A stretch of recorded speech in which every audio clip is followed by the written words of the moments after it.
and they were exchanging of fire, and a 3 soldiers in it. Right, yes, good. Of course. And that have angered the servicemen, the armed forces, to the extent that what they are engaging in BAWKU is a pure act of atrocities. But you see, there is a group called Adam GH. Adam GH, I released it on my press release. I have a copy here.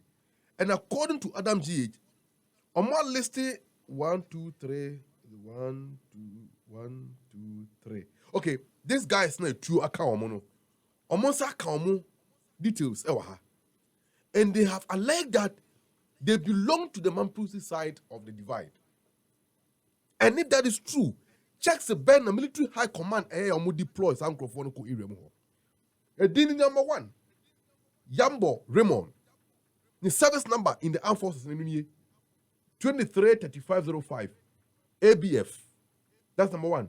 Sioyam Emmanuel. And that's Sioyam Emmanuel. The pictures about social media. He's a former student of Navasco. Also, the service number near 213551 6BN.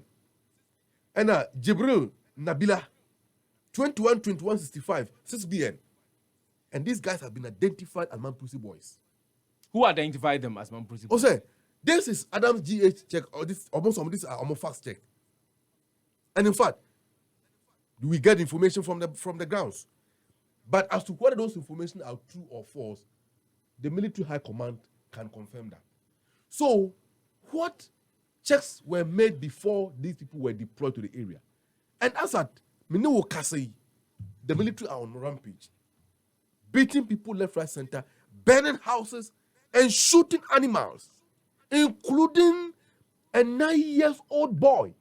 Woman, Yakumo Baba, kone picture wa medichewa. It is an eyesore. We want to plead. We know the armed forces is one of the revered state institutions. In fact, police, judiciary, armed forces, and other institutions, Ghanaians seem to have confidence in the military more than the other institutions. We want to plead that the current hierarchy of the military command should uphold the crown higher as it has been. And the people, if true, that the information we are getting is true, those who that deployment must be called to order. In any case, so civilians in Adibonia, there should be intelligence on the ground. There should be intelligence officials on the ground who would help to apprehend if they are perpetrators. So why the rampage?